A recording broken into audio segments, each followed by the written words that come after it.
We've got the balloon. Happy birthday to us. Happy birthday to us. I'm like, Happy birthday, now is your time. Happy birthday to you. It stayed up. We got it blow up a couple of days ago, but I've got it wrapped around the chair leg, so it was the same height. Otherwise, you couldn't actually see it. So, at least it's just one, and you're not levitating off into the ceiling. Exactly. So today it is Now Your Time's 4th birthday. If you didn't already know, like, where have you been? It's all over social media, stories, reels, you name it. So yes, we are very proud to celebrate our 4th birthday, and Donna is away with her husband and family and mum and dad for Father's Day at a lovely retreat up in Northumberland, down somewhere along the coast. And I have the fabulous Kat here today who is going to interview me. My pleasure. Brilliant. I'm going to get grilled. So yes. I basically said, just ask anything, right? So if you're here, let us know if you're here. Say hello in the comments. Give us a holler. Any questions you want to ask, any comments you want to say, just hoy them in the comments box. And yes, where we go. I'm just going to shut up and let you do Firstly, it. just a massive cheers. And this is about as partyish as I could get. I have Prosecco in a child's party cup.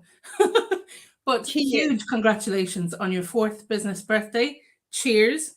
Thank you. That'll oil the wheels of the conversation. Yes, exactly. Thank you. I was having to think about how I could do this, and I thought, I want to ask some questions. Hello, Facebook user. I want to ask some questions as if people haven't read the book and don't know the stories that you've already told. So there are some questions that, maybe people are watching who haven't seen you before. And I just want to go right back to the start, cast your mind back and tell us how you and Donna met. So Donna and I met in 2004. So 18 years ago. So I started working for a financial services company, and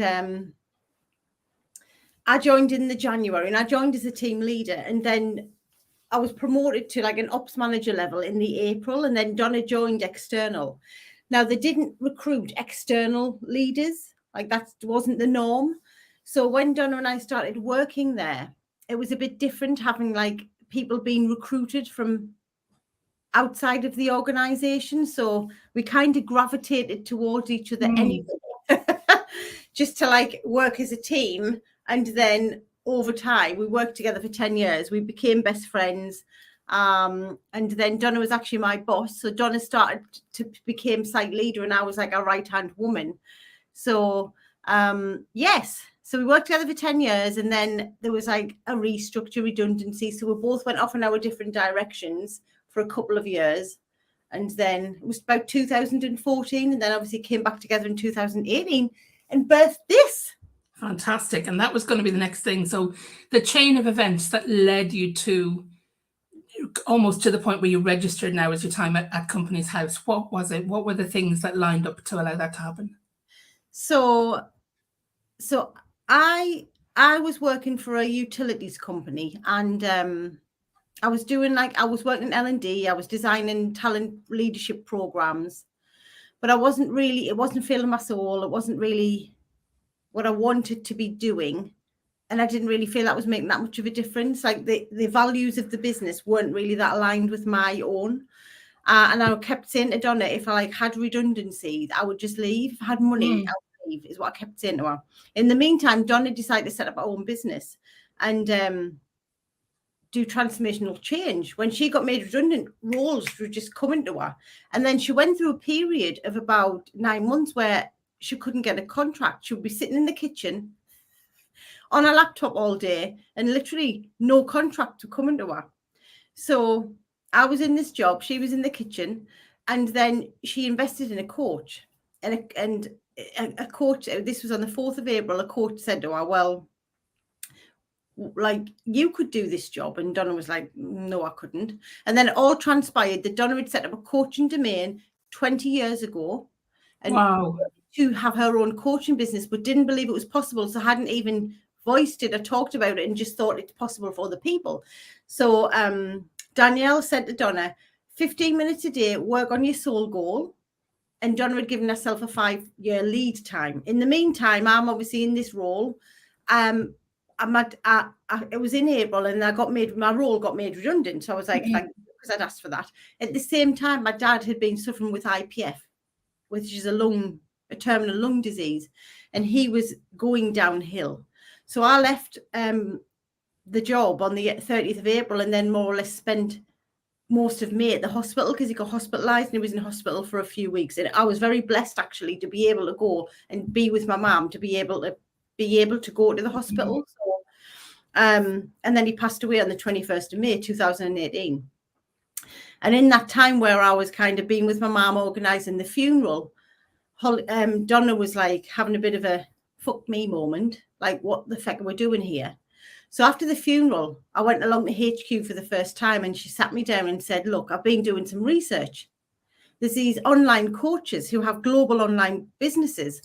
Watch this video. And she played me a video of this guy, Ted McGrath, who basically you could buy his program, and he showed you how to set up a business from scratch.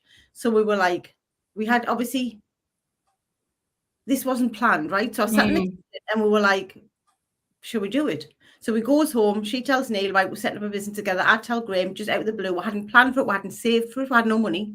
Well, we had some savings, but I had a little bit of redundancy, and we're like, right, let's just go for it. And actually working through Ted's program, that was where we came up with Now Is Your Time. That is where we came up with the Real You 5 steps to live your life as the real you, all through this program. So this conversation was like early. Donna had the epiphany, she wanted to be a coach in June. My dad passed away in May, and then we decided first week of June we're setting up a business. By the 18th of June, it was registered company's house, and that was it. There was no comeback. Like, once we made that decision, which just came out of the blue, that was it.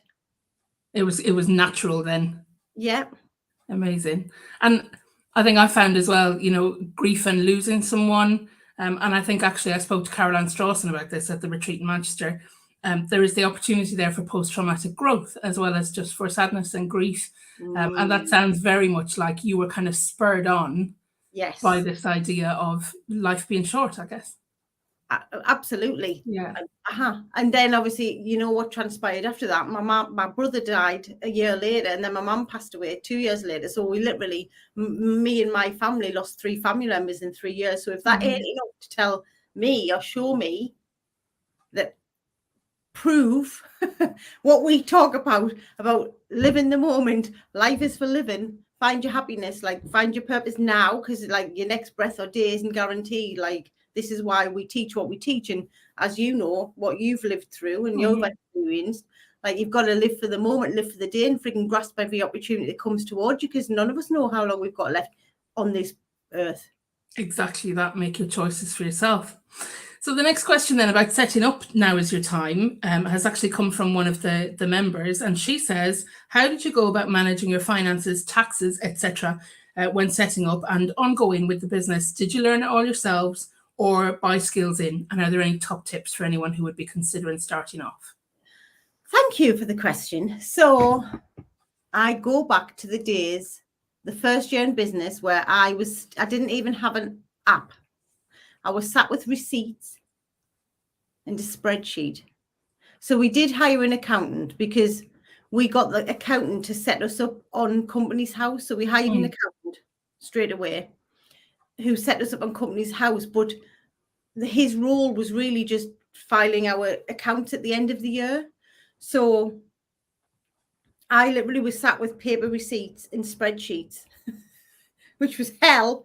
Incredible. Working out, we had we used, I can't even remember what, did we have QuickBooks? We must have had some kind of system to raise in. I can't even remember how. I was basically manually raising invoices for clients. So when we first started, I was manually raising invoices. It was in Google, manually raising invoices. And then we would send them to the client, and then they were paying the money into our bank account by backs. We had no automated system. That's how it was. And then I would get the receipt and manually keep all of the receipts ready to submit it to the accountant at year end. And then year 2, we were like, found QuickBooks, the app, which was much slicker, because then obviously you used the app to log your receipts, and it kind of worked everything out. So we did that, which was much better.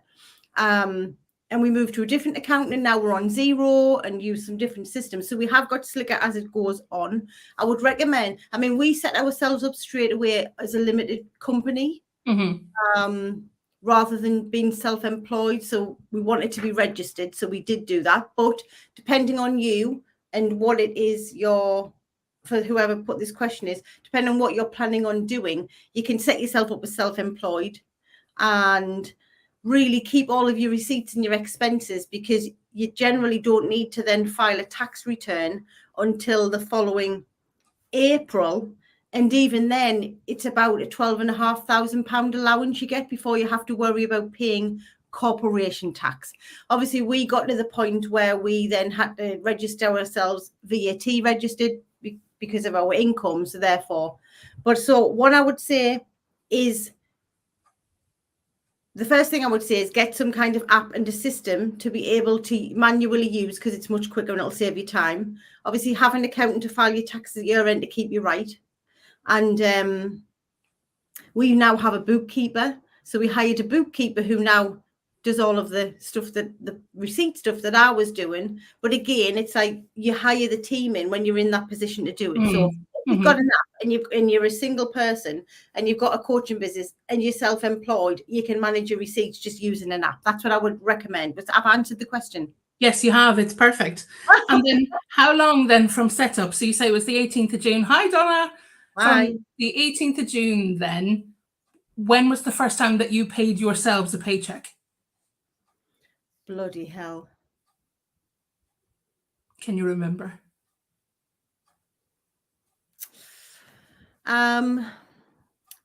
So we had an actual a client recommended it was when we set in the June. We got like a client in the July. Somebody recommended a client. Wow. Didn't have a freaking clue what we were doing, how much we were charging. Sam.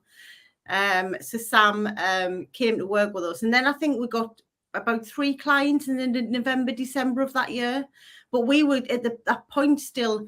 We were buying coaching programs to upskill ourselves. We were using our savings to buy things, courses, programs, systems. So we put money into the director's account to pay for direct debiting systems that we needed. So we were like plowing money in, I would say. And then we got some clients like the December, January. And then the June after, we then invested to pay with Nick, which we put on a credit card. So I think like after we started working with Nick in the June or July, we then started to hit like 30K months. Yeah. In the first year, we made £42,000 turnover. Okay. In a year. Now, bearing in mind, and then lots of our money we loaned the business to get us to that point. So we did not take any money out that year. The second year, we started to get like 30, 20, 10K months. So I think we started to pay ourselves in year 2. Yeah. A third of what we're paying ourselves now.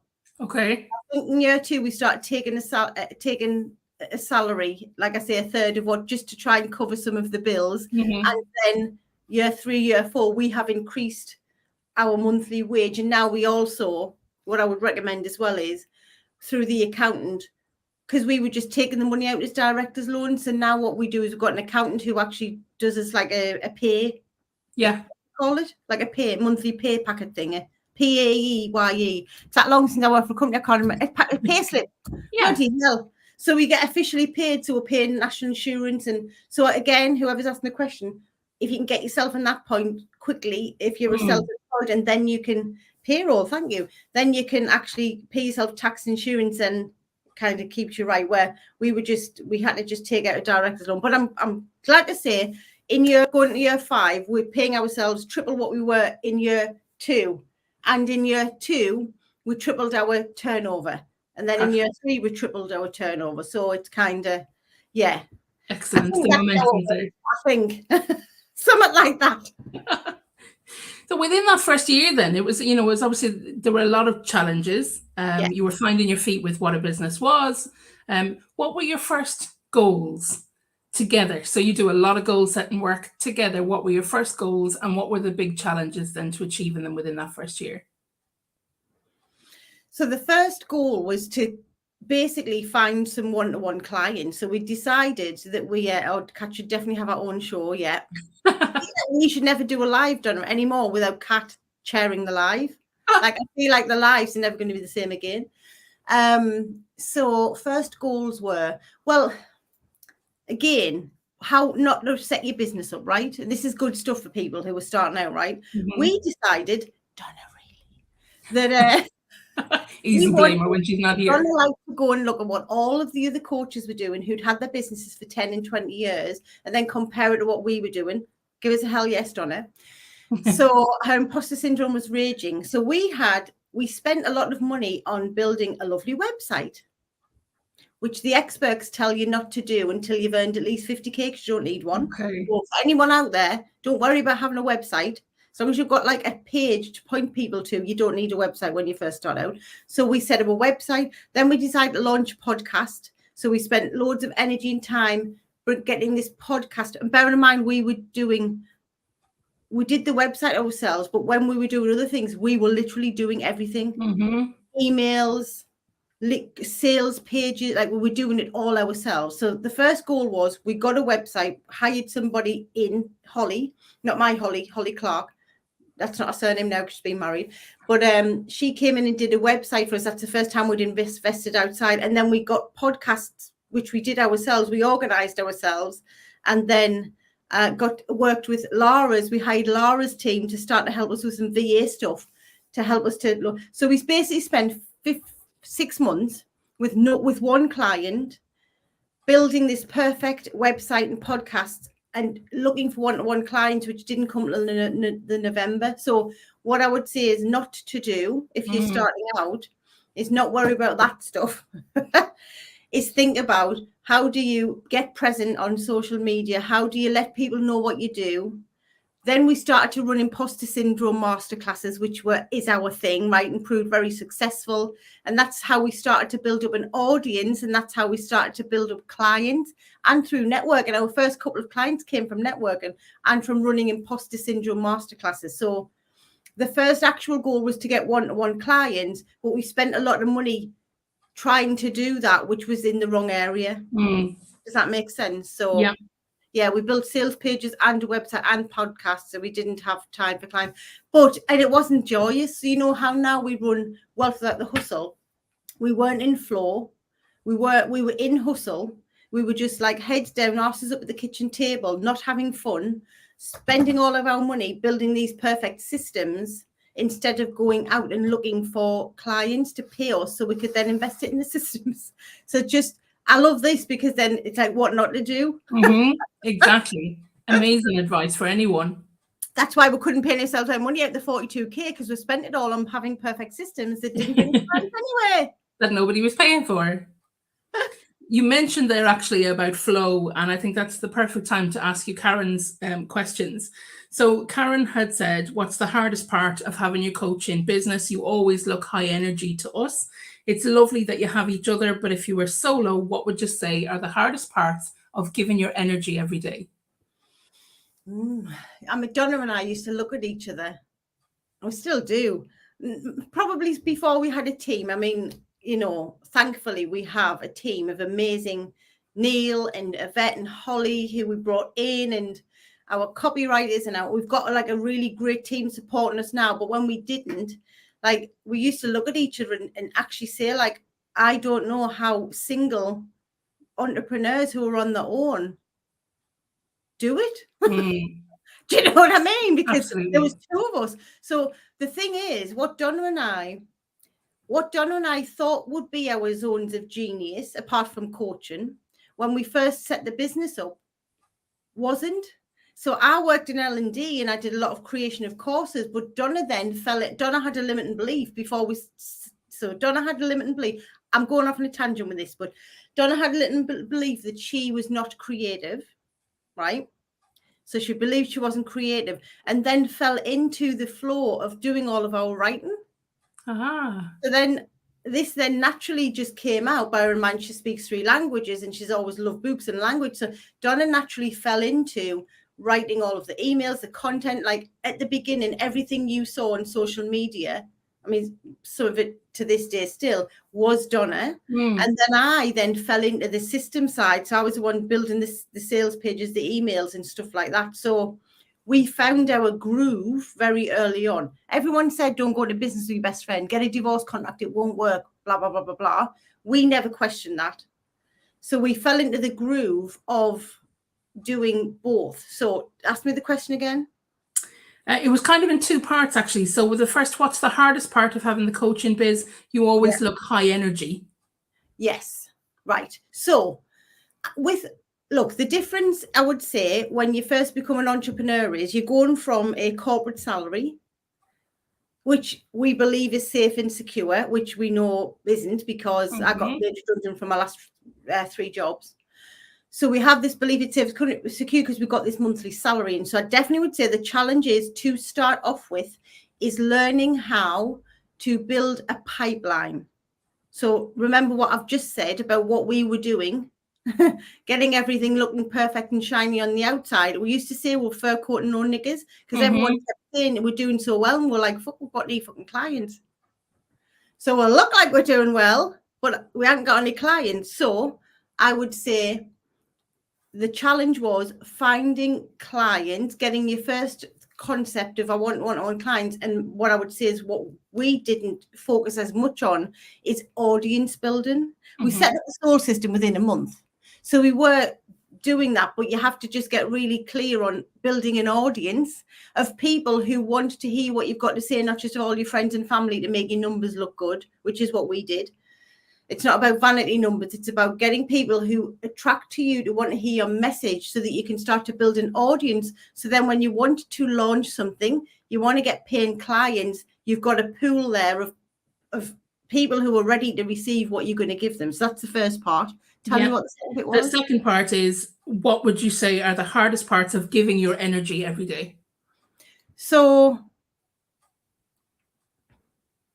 I mean, Donna and I think we did, like, especially when we had one-to-one clients, that's all we were doing was one-to-one clients. So we very quickly had to learn how to spend time on our own energy so that we could give the energy but not feel depleted. And we did quite a bit in the first time when we were trying all these different one-to-one packages. We were just constantly on one-to-ones.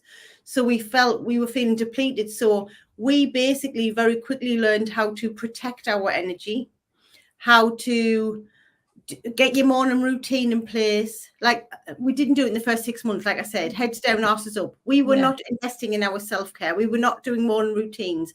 We were not protecting or looking after our energy. We were in hustle and we were draining. When we realized what we were doing and that we had a choice, we didn't have to do that. Oh God, right? We're going to choose how we want to do. We then started to get really strong morning routine. We hired Nick, who gave us loads of guidance around this as well. That's one thing. Before we hired Nick, we were just going around in circles, wanting to do all this stuff and didn't know what to do next. And then we're like, Donna was like, there's this lady called Nick Pigeons from Newcastle. We're like, fuck it, we'll just put it on a credit card and hire her in the accelerator. And then made 30K the month after hiring her. Amazing. So paid straight away for it. But she then really helped us with routines of how much difference it would make for your energy, and also doing like meditations, doing white light of protection before we go into sessions. So we're protecting our energy, but still adding value and showing up as the best version of us. And then our routines and our energy creating has just got stronger and stronger, which is why we're always in high vibe. Amazing. It's not like because we're any different than anyone else. We have a certain energy reserve that depletes if we don't fill it up. We just invest a lot of time and energy and space and money in ourselves so that we can stay high vibe. Amazing. I know Donna's got a load of comments and I'm just gonna, Donna's saying, what the fuck, how do they do it? You have to got to be in your mastermind. You have to be around people who get it or you lose the plot. That's a really important point. If we quite honestly had just like stayed in our own circle of friends and family, we would have give up, because everyone, the people who loved us, who were thinking like, what the fuck are these two doing? They're having a midlife crisis. Were like, you're going to lose your house. You know, they didn't understand about coaching. So they were like, well, how are you going to get clients? Coach the 10 a penny. It's a saturated market. And they didn't know anything about what we were doing. So we very quickly had to get into the world of coaching so that we didn't take on those beliefs, which were coming from a place of love, but weren't serving us, and get around. We were always putting ourselves in the room with like the likes of Nick and the mastermind, the elite, with so that we knew the least amount than everyone else around us. So we've always had mentors and other people to look at, to inspire us, to show us what's possible. That was really important in the early days. Don is just saying, we found we get energy from being around clients. Yes, we did. But I think it took us a while to get there, because when we started off, bearing in mind I'd done all my NLP qualifications, it was the first time I was really using them. So, you know, when you're just first starting off doing the coaching, you're still investing energy to make sure that it's good enough and that what you're doing is good, and you're kind of testing your skills. So it's a bit different because it's taking more energy. Do you know what I mean? So absolutely. Attracting clients was easy. Yeah. Yeah, we thought we had to start with group programs. We were going to, and then Nick just said to us, no. Basically, when we hired Nick and said, want to do all of this, she just said no.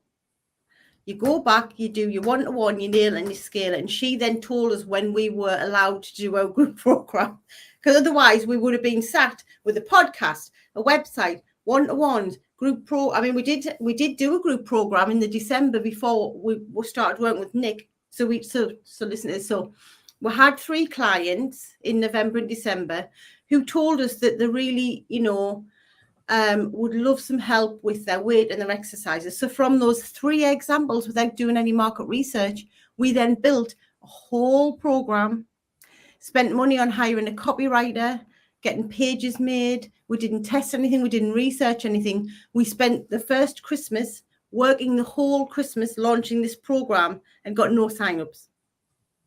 So we spent loads of money. We didn't have Christmas with our families, even though we're entrepreneurs. We got no sign-ups, and we based that on what 3 people had told us. Don't do that, anyone. And then we were like, in the February, we're just like going round and round. And then we did get some clients, but that's why we got hold of Nick, and Nick was just like, stop. One thing at a time, nail it and scale it, and then move to the next. And that's been the model that we've done to get us to this point. So thank fuck for Nick Pigeon. That's all I'm saying. Fantastic. Is this Nick who wrote a book on 30 days of investing in yourself? Yeah, Nick's wrote It's Now Is Your Chance. It's spelled N-I-Y-C. It's a lady, and it's P-I-D-G-E-O-N, and it's called Now Is Your Chance. So she's a positive psychologist and a Hay House author, and but the name's spelled, it's N-I-Y-C. So yeah, anyway. Fantastic. No, incredible advice there. Was the book always part of the plan, or when did that come into the goals? Always. So Donna and I, we were very clear. So the thing with Donna and I was, even though we might have pissed about for a year, trying to do loads of different things, one thing that we got very clear about straight away was the mission. So when we did the Ted McGrath program and formed Now Is Your Time and the 5 steps to become the real you, we knew what our mission was, and that's never changed. So even when we started to get clients and then launch the group programs, the mission's never wavered. So when we sat, you'll see some images that we've got with like flip chart papers, which was like recreated Seam Hall, because we sat in Donna's living room with loads of flip chart sheets, and we wrote out a 5-year plan, a 3-year plan, and a 1-year plan. And the 3 books. So that was in the, I think, 3-year plan. It wasn't in the 1st year plan. So when did we launch it? In 2021, and so it was 3 years for our first book. So we always knew we wanted to do a book, yes. And then what happened was, in 2021, last year, in about the January, February, Nick said to us, what is the thing that you keep saying that you want to do and you're not doing? And Donna and I at the time were both filling in the Brendan Burchard Daily Planner, and that has a question in saying, what is like one goal that you've got that you're not working on? And I, unbeknown to Donna, was writing the book. Donna was saying the same thing every day. And then when we had a one-to-one with Nick in the February or something, or whenever it was, the year before, 2020, she said, what's the one thing that you've said you're going to do and you're not going to do? And we both got we both said the book, she actually got in touch with Abigail Horn on our behalf and said, Donna and Cheryl are going to get in touch with you to write the book. So Nick was the catalyst for us to do it. We then went with Abigail, signed up with our one-to-one service program, and then started the period, which did take us a year to do, which we wouldn't do it that way again either. But we were presumably COVID was a bit of a blocker there as well. At that time, presumably COVID was a blocker. You couldn't be together for all the time you needed to be.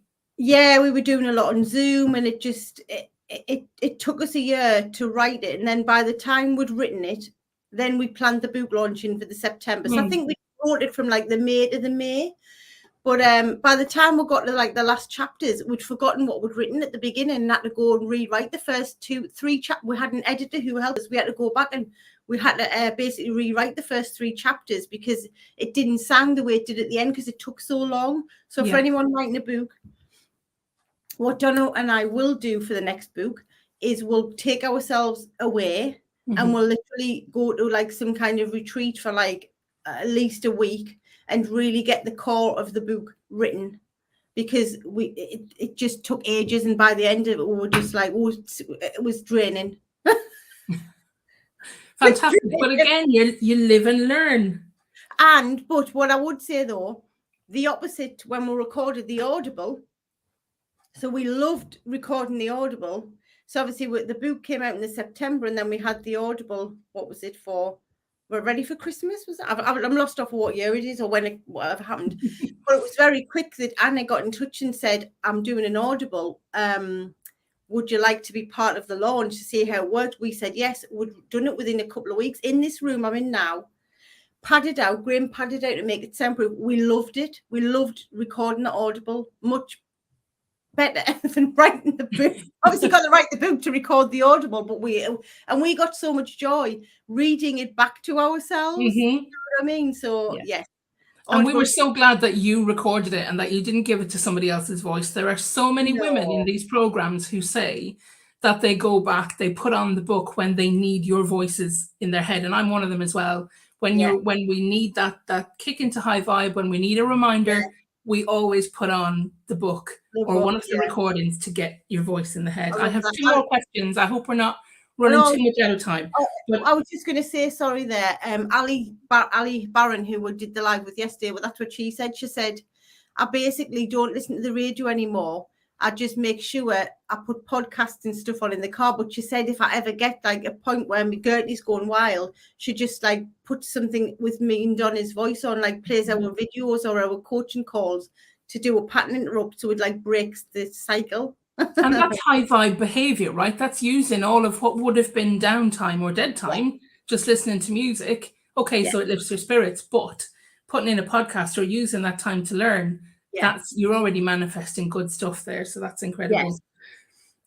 My thing, you know how grateful I am to both of you. You have been incredibly generous to me and to other people. Has philanthropy and giving back like that been part of the plan as well? Or is that something that you just do off the cuff? No, always part of the plan. And we will have a charity foundation. Amazing. So always part of the plan.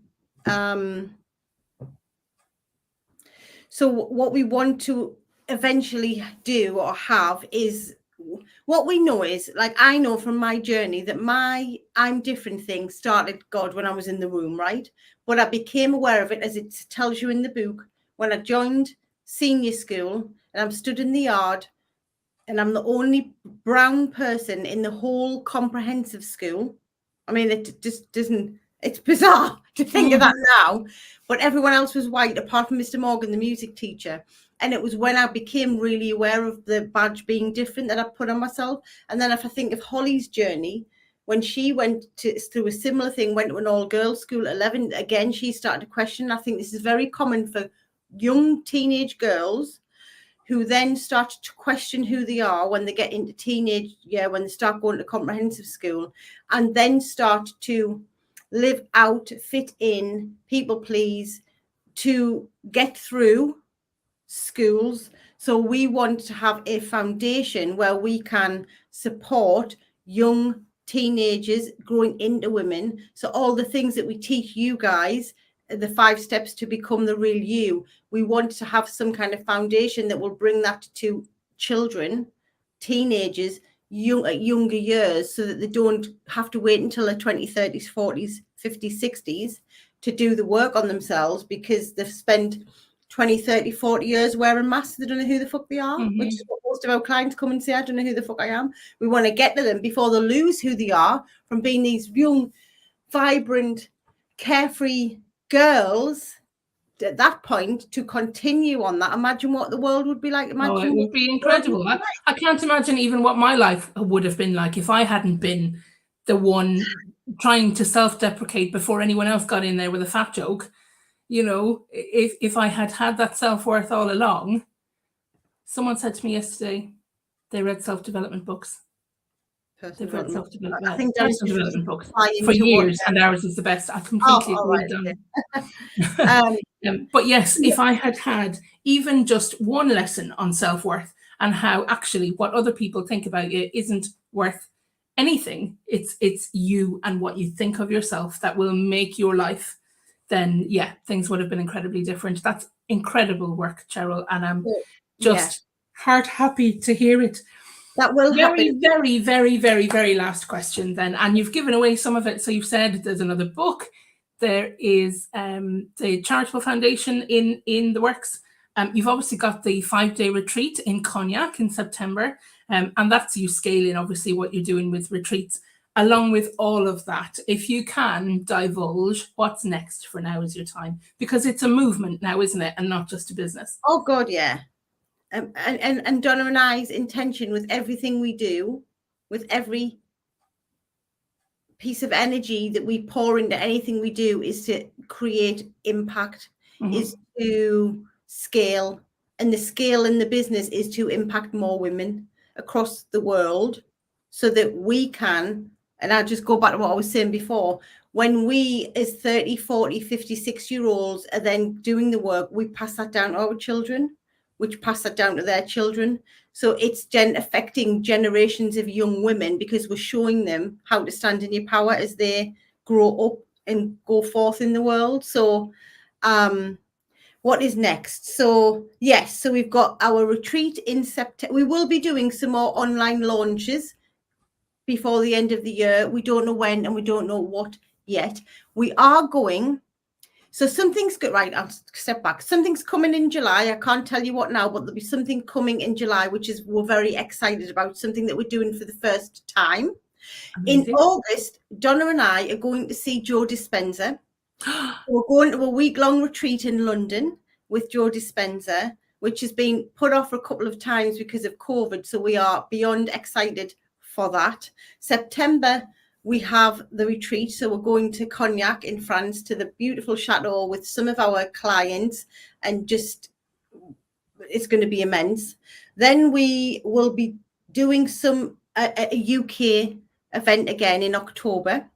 So in October, we will be in the UK running a 1-day live mindset and manifestation event, like similar to what we had back in April. And then at some point early next year, we will be going back to the States. Fantastic. USA. So we want another book. I think we've probably still got PTSD off the last one. Not sure when that's going to happen. And we'll be relaunching a podcast.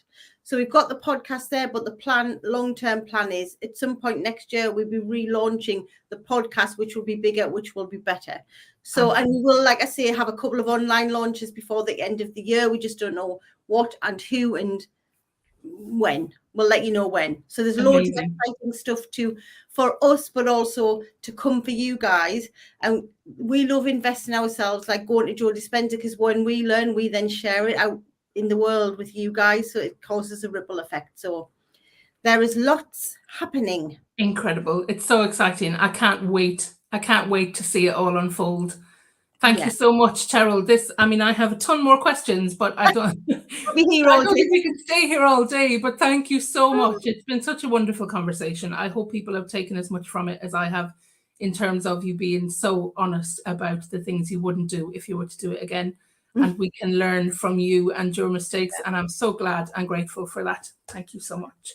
Thank you. And thank you so much for showing up on a Saturday on your weekend and interviewing us. I've loved it. And thank you for everyone who has tuned in and commented and watched us. And like, just a huge thank you to everyone who has been part of the movement and who will be part of the movement. Like, Donna and I always say, like, we won't retire. Like, as long as we're on this earth, in this vehicle, doing this work, it's like, it's a mission. It ain't a job. It ain't work. So there'll be no retirement plan for Donna and I. We will just be of service for as long as we physically can do, spreading this message, creating this movement with all you guys and paying it forward. Like, that's the intention. And at the point where you are hiring unicorn disciples to go and spread the word, I will be front of the queue. I know, you already are. You already are. Okay. So thank you so much for doing this. And thank you everyone for tuning in, and have a unicorn, magically fun-filled, blessed weekend. And Donna and I will be live next week. I think on Monday we're going to be live. We're going to be continuing his birthday celebrations like for at least another week, right? Absolutely. So we will be live at 12 o'clock. I think we're doing some lunchtime lives every day next week too. Amazing. So right, guys, we'll be here till 5 o'clock, wouldn't we? Yes, we would. We really would. Thank you, guys. Bye. Take care. Bye.